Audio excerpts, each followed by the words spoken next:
A reading from the Holy Gospel according to St. Luke. Glory to you, O Lord. Jesus said to his disciples, "As it was in the days of Noah, so it will be in the days of the Son of Man. They were eating and drinking, marrying and giving in marriage, to the day that Noah entered the ark, and the flood came and destroyed them all. Similarly, as it was in the days of Lot, they were eating and drinking and buying, selling and planting, building. On the day when Lot left Sodom, fire and brimstone rained from the sky to destroy them all. So it will be on the day the Son of Man is revealed. On that day, someone who is on the housetop and whose belongings are in the house must not go down to get them, and likewise one in the field must not return to what was left behind. Remember the wife of Lot? Whoever seeks to preserve his life will lose it, but whoever loses his life will save it. I tell you, on that night there will be two people in one bed. One will be taken and the other left. There will be two women grinding meal together. One will be taken, the other left." They said to him in reply, "Where, Lord?" He said to them, "Where the body is, there also the vultures will gather." My dear friends, the Gospel of the Lord. Praise to you, Lord Jesus Christ. In the name of the Father, the Son, the Holy Spirit. Amen. The paradox of losing and letting go. Whoever preserves his life will lose it, but whoever loses his life will save it, says the Lord. I was assigned as a seminarian in Bacolor, San Isidro, Bacolor, in 1986. It was my first pastoral assignment as a seminarian. Actually, yung parish priest noon, si Father Sol Gabriel. Bagong pari pa siya noon. Bagong pari si Father Sol, bagong seminarista naman ako. So, I was assigned not only in San Isidro, Bacolor, where is the parish based. I also visited the house and the orchard of the Gutierrez family in Macabacle, because during afternoon I was teaching catechesis during afternoon, pero pag umaga nasa mga bahay-bahay ako. So as a seminarian, we were preparing young boys and girls during summer for their first communion. And as I was in the orchard, I was served with coffee, and then nakita ko yung tatay nila. He was cutting the surrounding trees of the house. Pamututan o purang tanaman around their house. I asked why he was removing the branches and the leaves of the trees, because I thought he was getting rid of the trees. Laksa, papatenda no purenta naman pa. Paglako da no bulong ampong sanga-sanga. The owner of the house, Mr. Gutierrez, answered, "In a few weeks, the rainy season will come." Kaya po ito, medyo last part of May. Malapit na yung kauran. I cut the branches and removed the leaves to save the trees from the heavy rains and the storm that will be coming. Pinutol ko yung mga sanga-sanga kasi darating ng mga bagyo niyan para masurvive sila. I realize sometimes you have to prune the trees so that when the strong winds will come, they would survive. There's some kind of what we call the paradox of losing. That uptime losing something, you gain something more. Like losing the branches and the beautiful leaves of those trees. The trees will be saved. It expresses true growth, often comes through loss, and how what seems like defeat can become a source of growth, transformation, freedom, and even victory. Kung minsan nakakapagtaka, nawalan ka, pero meron pang darating. Minsan, kala mo wala na, mayroon pang dumating that would be better.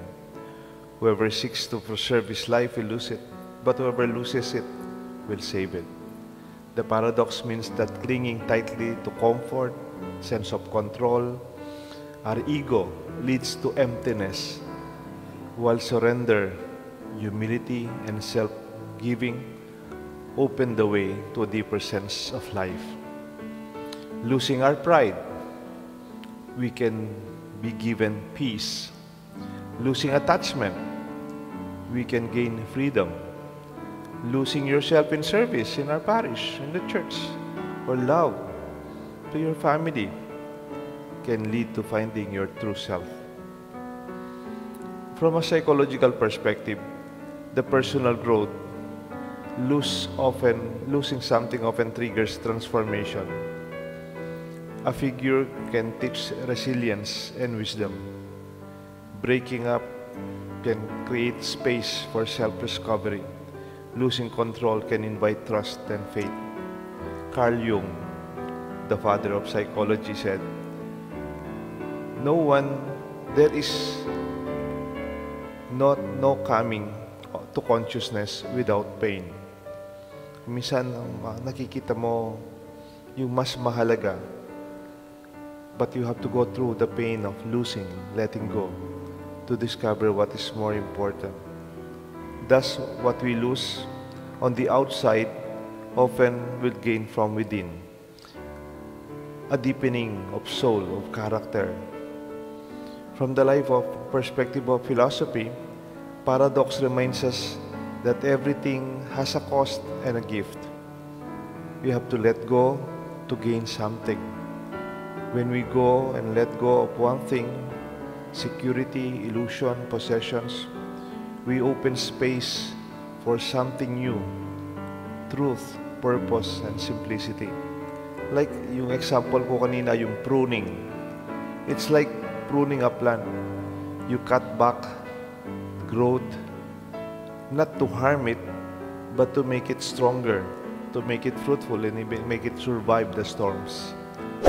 Pwede sa buhay natin, we can experience career loss that may lead to discovery of your real calling. Minsan may nabasa ako a long time ago. May isang salesman sa New York. Salesman siya ng hardware. Yung mga hardware sa New York, mga malalaking hardware. Halimbawa, salesman ako, papagawa ka ng building. Sa amin mo kukunin lahat ng mga semento. That's a lot of sales. Kaya lang there was a time, itong salesman ng hardware sa New York, nawalan siya ng trabaho. So, he stayed at home for a long time. Eh dahil nasa bahay lang siya, he was in a borough, he was more of available, he began to see the problems of their borough. Borough ba yata? Barangay. Parang barangay. Borough ang tawag. And then he addressed them. Tapos sumusulat siya sa mga politicians nila, sa pangangailangan ng kanilang neighborhood. Eh wala siyang trabaho. Nakakaya, nawalan siya ng trabaho. He felt very depressed, no? Pero he kept on responding to the needs of their neighbors. Dati, tatrabaho lang siya. Busy siya. Hindi nakikita yung pangangailangan ng iba. And then later on, he became a politician. And then later on, he became the mayor of one of the cities in New York. Parang losing something, later on, he gained something more. Or losing wealth may reveal that your true friends are. Minsan, pag nawawalan ka ng kayamanan, makikita mo ang tunay na kaibigan. When you lose a plan, you may uncover a better path that was hidden. Or in case loss clears away the unnecessary to make room for what truly matters. Sometimes you must lose what you think you really want only to gain what you really need. Minsan po, nagbibigay ako ng seminar. Kasama ko yung isa, nagbigay din ng seminar. Dalawa kami. Parang una ako nagsalita, tapos siya nagsalita. Parang sponsored by a bank. Bangko yata yung nag-sponsor ng seminar sa mga entrepreneurs. Kaya pala na-invite ako, kala ko, speaker ako. ano lang ako, yung baga sa concert, introductory singer lang ako. Parang I gave a talk. And then katabi ko siya sa lamesa kasi pareho kaming speaker. Tapos nakwento niya sa akin, alam mo, Father, graduate ako ng veterinary sa UP, Los Baños. Tapos nung gumraduate ako ng veterinary sa Los Baños, immediate ginawa ko, nag-apply ako ng visa sa Amerika. Kasi ako na lang naiwan dito sa Pilipinas. Nandun na lahat sa Amerika yung pamilya ko. Nung nag-apply daw siya ng visa, he was rejected. He lost the opportunity to go abroad to visit his family. He lost the opportunity, his dream, to go to the USA, to the US of A. And then, dahil graduate naman ako ng veterinary, nagpunta sa Pampanga. Gumawa siya ng business dito. Piggery. Diyan sa may bandang Bacolor. Kaya lang naglahar noong 1991 yung kanyang piggery tsaka yung kanyang farm ng mga chicken, poultry, na wash out. Nung panahon ng pinatubo na lahar, makita mo yung mga baboy talaga sinama ng lahar. Sa akin po yun, kasama dun sa business ko. I lost another opportunity. I lost going to the United States, that opportunity, my dream, and also lost my immediate investment na piggery and poultry. But I did not give up. Nag-loan yata muli sa bangkong yun. And then he started all over again. His piggery and his poultry.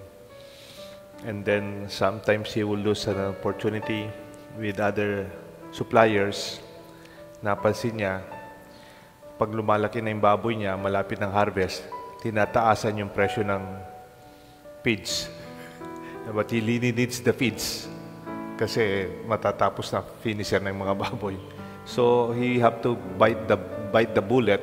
Kahit mas mahal yung feeds, binibili niya. Nainis siya sa mga supplier ng feeds. He lost that opportunity of relationship with the suppliers. Kilala niya, but he have to let go. Total naman,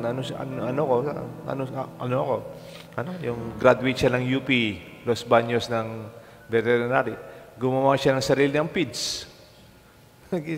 Ginawa yung sarili ng feeds, kinakain ng mga baboy, tsaka manok. Yun, hindi na lang siya gumagawa ng piggery, poultry, sa kanya pa yung mga supply ng feeds. Of course, with all the requirements. E napansin niya, pag binebenta niya yung baboy, tsaka yung manok, babaratan din. Kasi makalwal na lang yung baboy, kailangan nung mibenta. Dahil manok, 45 days or more. Kung tumagal to, malulugi ako, so I have to dispose. Minsan naman daw, kukunin, hindi babayaran. Ibiyan o rin baboy, kapatid, mambayaranan. So, I have to let go of another relationship, yung mga sinusuplayan niya. Ang ginawa niya, siya na lang nagkatay ng mga baboy, tsaka manok. Siya na yung nag-process ng meat. E di, umikot yung negosyo niya. Piggery, poultry, feeds. Ngayon, processed food na. Yung naka-prepared na. Tapos, again, binabarat na naman sa palengke yung sa lahat ng nakabenta. Ginawa na, siya na lang nagbenta ngayon. Now is one of the more successful Kapampangans selling press options. Has a lot of options. I noticed he went to a lot of losing something, but he did not give up, but something went more. Narinig ko pa nga yata yung mga kapatid niya sa Amerika, pinauwi para sumama sa business dito because it's better. I think there are times we have to lose something, not only materially, not only financially, not only in terms of business or physical opportunity. but even something that is causing us to sin, or something that causes us not to be close to God. Because I'm sure when we let go of something, something greater will come, especially when we dedicate all of this to God. Let this be our reflection on the paradox of losing, because losing may also later on gain something greater from God. In the name of the Father, the Son, and the Holy Spirit. Amen.